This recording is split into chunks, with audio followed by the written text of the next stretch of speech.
Varicose veins కి సరైన చికిత్స కోసం సంప్రదించండి ఎవిస్ హాస్పిటల్. అందరికీ నమస్కారం. నా పేరు మాధురి. మాఘమాసంలో ప్రతి రోజుకి ఒక్కొక్క ఇంపార్టెన్స్ ఉంటుంది అనుకున్నాం కదా. మరి అలానే మాఘ ఆదివారానికి కూడా చాలా ప్రాముఖ్యత ఉంటుంది.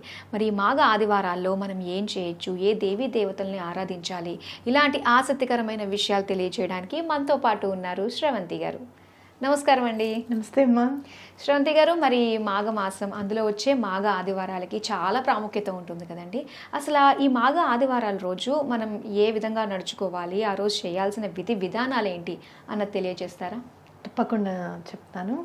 అయితే మనం రథసప్తమి గురించి చెప్పుకున్నప్పుడు కనుక అసలు సూర్యుడిని మనం ఎందుకు ఆరాధించాలి, ఆయనకి ఎలా దండం పెట్టుకోవాలి అనేది మనం చూస్తూనే వచ్చాం, చెప్పుకున్నాం. అయితే ఆదివారానికి చాలా ఇంపార్టెన్స్ ఎప్పుడు కూడా, ఏ ఆదివారాలనే కాదు, ఏ ఆదివారమైనా కూడా చాలా ఇంపార్టెన్స్ ఇవ్వాలి. నిజంగా ఆ రోజు సెలవు దినంగా వచ్చింది అని అంటే మనం ఆధ్యాత్మికంగా ముందుకెళ్ళడానికి, అలాగే ఇట్లాంటి ఇంట్లో ఆర్థిక ఇబ్బందులు కానివ్వండి, ఇంకేమన్నా ఇబ్బందులు కానివ్వండి, అవన్నీ తొలగిపోవడానికి మనకి హాలిడే వచ్చిందని చెప్పుకోవాలి నిజంగా. కానీ ఆ రోజు మనం లేట్గా లేస్తాము, అవును, అని లేట్గా స్టార్ట్ చేస్తాము. అయ్యో లేట్ అయిపోయిందని సగం రోజంతా రేపటి నుంచి మళ్ళీ ఆఫీస్ స్టార్ట్ అనే బాధలో ఉండిపోతుంది సాయంత్రం నుంచి.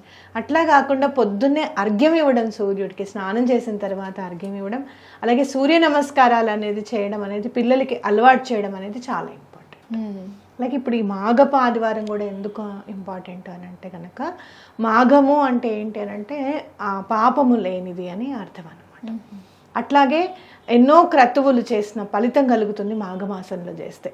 మాఘమాసంలో కనుక మనం ఏమైనా పూజ చేసామనుకోండి, ఎంతో యజ్ఞయాగాదులు చేసినంత ఫలితం కలుగుతుందట మాఘమాసం.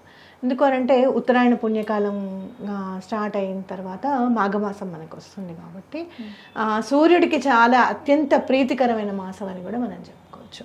కాబట్టి ఈ మాఘపు ఆదివారం నాడు మనం ఎలా స్నానం చేయాలి అని అంటే కనుక, అర్కము అంటే మనకి కనపడేది జిల్లేడాకు, తెల్ల జిల్లేడాకులు తెచ్చుకొని చక్కగా తల మీద పెట్టుకొని, రేగుపళ్ళు కూడా పెట్టుకొని తల స్నానం చేయడం అనేది ప్రతీతి. రథసప్తమి నాడు ఆ స్నానం చేయాలి. అసలైతే ఒకవేళ కుదరలేదు ఎవరికైనా, రథసప్తమి నాడు పూజ చేసుకోవడం కుదరలేదు అనుకోండి, లేకపోతే ఆడవాళ్ళకి ఏదైనా అడ్డొచ్చో, లేకపోతే వాళ్ళు ఎక్కడికన్నా ఊరెళ్ళో, లేకపోతే ఎక్కడికన్నా గుడికి వెళ్దామని అనుకొని వేరే తీర్థయాత్రలకి వెళ్ళో అలా కుదరలేదు అని అంటే కనుక వచ్చే ఆదివారాల నాడు చేసుకోవచ్చు అనమాట సూర్యుడికి. కాబట్టి ఈ ఆదివారాలు అనేది మనకి చాలా అంటే ఎనర్జైజ్డ్గా ఉంటాయి అని ఖచ్చితంగా చెప్పుకోవచ్చు. సూర్యుడు మీరు చూస్తే కనుక ఒక్కొక్క రోజు తన పవర్ పెరిగిపోతూ ఉంటుంది. అమ్మో ఎండొచ్చేసింది అనుకుంటూ ఉంటాను చేస్తారా. అంటే ఏంటంటే తన పవర్ స్ట్రెంగ్త్ అనేది పెరుగుతుంది. కాబట్టి మన జీవితాల్లో కూడా ఆ పవర్ని, స్ట్రెంగ్త్ని ఇన్కల్కేట్ చేసుకోవడానికి ఆయనను ఆరాధిస్తే కనుక, ఆయన అనుగ్రహం ఉంటే కనుక ఎలాంటి ఇతి బాధలైనా కూడా, ఇలా ఇంట్లో ఉన్న ప్రాబ్లమ్స్ అన్నీ కూడా క్లియర్ అవుతాయని ఖచ్చితంగా చెప్పుకోవచ్చు. ఆయన ప్రత్యక్ష సాక్షిభూతుడు, అవునా కాదా? మనం అనుకుంటాం ఎవరు చూడట్లేదని అనుకుంటాం, కానీ ఆయన చేస్తాం.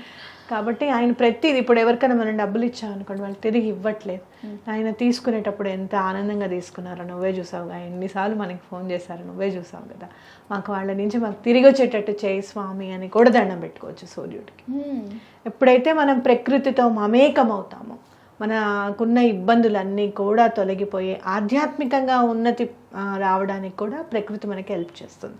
అందుకే ఈ రోజున ఇది దానం చేయండి, ఈ రోజుతో ఈ ఆకులతో స్నానం చేయండి, లేకపోతే చిక్కుడుకాయలతో రథం చేసి స్వామికి అర్పించండి అని చెప్పడం. ఎందుకంటే ప్రకృతిని మనతో పాటు మమేకం చేయడం అన్నమాట. మీరు చూస్తే కనుక చిక్కుడుకాయలు కూడా చాలా ఆరోగ్యకరమైనవి, అవునా కదా? అందుకే చిక్కుడుకాయలతో రథం చేయమని చెప్పి చెప్తారన్నమాట. కాబట్టి అలా స్వామికి మనం ఎక్కువగా దండం పెట్టుకునేది ఎందుకు అంటే ఆరోగ్య ప్రదాత ఆయన. ఫస్ట్ మనలో ఉన్న బద్ధకాన్ని తొలగింపజేసేస్తాడు. మా అబ్బాయి చాలా ఇంటెలిజెంట్ అండి, కానీ బద్ధకం ఉంది అని అంటే సూర్యుడి ఆరాధన వల్ల ఆ బద్ధకం అనేది తొలగిపోతుంది అనమాట.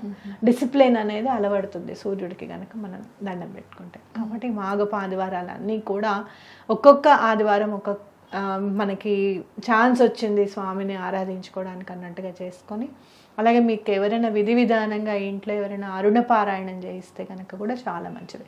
లాస్ట్ ఇయర్ నేను అరుణపారాయణం చేయించాను ఇంట్లో. నాకు ఒకళ్ళు చెప్పారనమాట, అరుణ పారాయణం చేస్తే చాలా మంచిది అని చెప్పి. అరుణ పారాయణం చేస్తే ఏంటంటే ఆరోగ్యానికి సంబంధించినవి ఎలాంటి ప్రాబ్లమ్స్ ఉన్నా కూడా క్లియర్ అయిపోతాయని మనం చెప్పుకోవచ్చు. కాబట్టి తప్పకుండా స్వామివారికి అరుణ పారాయణం చేయించుకుంటే మంచిది. లేదు అంటే కనుక మీరే పొద్దున్న లేచి స్నానం చేసేసి సూర్య నమస్కారాలు చేస్తే కూడా చాలా మంచిది. అలాగే సింపుల్గా మనం ప్రతి ఆదివారం రోజు స్వామిని ప్రత్యక్షంగా చూసి ఆయన్ని దర్శించుకుని ఏదైనా మంత్రం లాంటిది ఉందా అండి జపించడానికి? తప్పకుండా సూర్యుడికి సంబంధించిన మంత్రము అని అంటే ఆదిత్య హృదయం. ఎలా ఏం చేయాలి నేను ఈ పరిస్థితుల్లో అని ఆ శ్రీరామచంద్రమూర్తి కూడా ఏం చేయాలో అర్థం కాని పరిస్థితుల్లో ఆదిత్య హృదయం చదివిన తర్వాత ఆయనకు అసలు ఏం చేయాలనేది స్ఫురణకు వచ్చిందిట. ఎందుకంటే చాలా కష్టంలో ఉన్నారు, యుద్ధం చేయడానికి ఉన్నారు, ఏం చేయాలి, యుద్ధం చేసే టైంలో ఎలా ఈ పరిస్థితి నుంచి మనం గట్టెక్కుతాము అని ఆలోచించినప్పుడు ఆయన స్ఫురణకి రాక కాదు, మన కోసం మానవాళి మీద అత్యంత ప్రేమ చూపించేది ఎవరు అంటే ముందు భగవంతుడు. పశుపక్షాదుల మీద ఆయన ప్రేమ ఎట్లయితే చూపిస్తాడో మానవాళి మీద అయితే ఇంకెక్కువ చూపిస్తాడు. ఆయనే మానవుడు కాబట్టి ఆయనే కష్టాలు పడి ఆయనే పూజలు చేసి ఆయనే స్తోత్రాలు చదివి ఇదిరా ఇది చేయండి కర్మ పరిపక్వం అవుతుంది ఇది చేస్తే అని చెప్పి ఆయన చెప్తారని. కాబట్టి ఆదిత్య హృదయం చదివితే చాలా మంచిది. అలాగే మీరు సూర్యాష్టకం చదువుకున్నా చాలా మంచిది. లేదు అంటే ద్వాదశ సూర్యులు ఉన్నారు, వాళ్ళ పేర్లు తలుచుకున్నా కూడా చాలా మంచిది అనమాట. అలాగే ఆరోగ్య ప్రదాత అంటారు సూర్య భగవాన్ని. మరి ఆరోగ్యం కోసం ఆయన ఏ విధంగా కొలవాలంటారు మనం? అర్ఘ్యం ఇవ్వడం అనేది ఇంపార్టెంట్. ఆయన మండుతూ ఉంటాడు ఆయన ఎప్పుడు కూడా. అలాంటి ఆయనకి నీళ్ళు ఇచ్చారనుకోండి, మీరు ఎండలో వస్తారు, చల్లటి మంచినీళ్ళు ఇస్తే ఎట్లా ఉంటుంది, హాయిగా ఉంటుంది కదా. అందులో మీరు చూస్తే కనుక పంచభూతాల్లో మళ్ళీ నీరు ఒకటి చాలా ఇంపార్టెంట్, అవునా కదా. కాబట్టి నీరుని సమర్పిస్తే, అర్ఘ్యం సమర్పిస్తే చాలా ఇష్టం సూర్యుడికి. పొద్దునే లేచి స్నానం చేసేసిన వెంటనే మీరు రాగి చెంబులో అర్ఘ్యం ఇవ్వాలన్నమాట స్వామికి తీసుకొని. అప్పుడు ఆరోగ్యం తప్పకుండా చేకూరుతుంది. ఆ అర్ఘ్యం ఇస్తున్న సమయంలో ఏదన్నా ఉందా అండి మనకి మంత్రం? సూర్యుడికి దండం పెట్టుకోవడమే. ఎందుకనంటే కనుక మా మగవాళ్ళు ఎలా అయినా వచ్చిన తర్వాత మళ్ళీ గాయత్రి మంత్రం అది చేసుకుంటారు విధి విధానంగా. దండం పెట్టుకొని ద్వాదశ ఆదిత్యుల పేర్లు చదువుకుంటూ దండం పెట్టుకొని అర్ఘ్యం. మౌనము అనేది ఎంత కాన్సన్ట్రేషన్ తీసుకొస్తుందంటే మంత్రం కంటే కూడా మౌనంగా ఉండి ఆయన మీద భక్తి ఇంపార్టెంట్. ఫస్ట్ మంత్రం చెప్పామనుకోండి, ఒక 2 రోజులు చదువుతారు, 3 రోజులు చదువుతారు, గుర్తు రావట్లేదు సరే వదిలేసే, అదే నేర్చుకుని చేద్దాంలే ముందని అనుకుంటాం. అలా కాదు, ముందు మానసికంగా సంసిద్ధమై మనసుని అర్పించడం. ఏ పూజ అయినా కూడా ముందు మనసుని అర్పించాలి ఫస్ట్. ఈ పూజ చేసుకున్నామా, ఈ పువ్వు పెట్టామా లేదా, లేకపోతే అయ్యో ఇవి చాలా ఇంపార్టెంట్ అంటే అవి తెచ్చుకోలేదే సరే రేపు చేసుకుందాం, ఇవి కాదు. ముందు మనసుతో స్వామిని ఆరాధించాలి. నీళ్ళు అర్పించడం స్టార్ట్ అవుతూ ఉంటే ఒక 10-15 రోజులు అయిన తర్వాత మంత్రం మీద ధ్యాస వస్తుంది.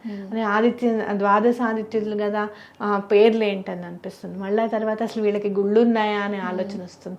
వచ్చిన వెంటనే కాశీలో ఉన్నాయి, కాశీలో ఈసారి వెళ్ళినప్పుడు అక్కడ తప్పకుండా ద్వాదశ ఆదిత్యుల్ని మనం చూడాలి అని అనిపిస్తుంది. ఎందుకనంటే కనుక కృష్ణుడి కొడుకుకి వస్తే ఆయనకి బాగా పాపం చేస్తాడనమాట. ఆ కర్మ ఫలితం తొలగాలంటే కూడా ద్వాదశ ఆదిత్యుల్ని ఆయన పూజించారన్నమాట ఇక్కడ కాశీలో. అంత కర్మ పరిపక్వం అవ్వడానికి కూడా సూర్య భగవాను ఆరాధిస్తే చాలా మంచిదని చెప్పుకోవచ్చు. ఓకేనండి, మాఘ ఆదివారాల గురించి అలాగే ప్రతి ఆదివారం కూడా మనం ఏం చేయాలి అన్న విషయాలు మాకు తెలియజేసినందుకు ధన్యవాదాలండి.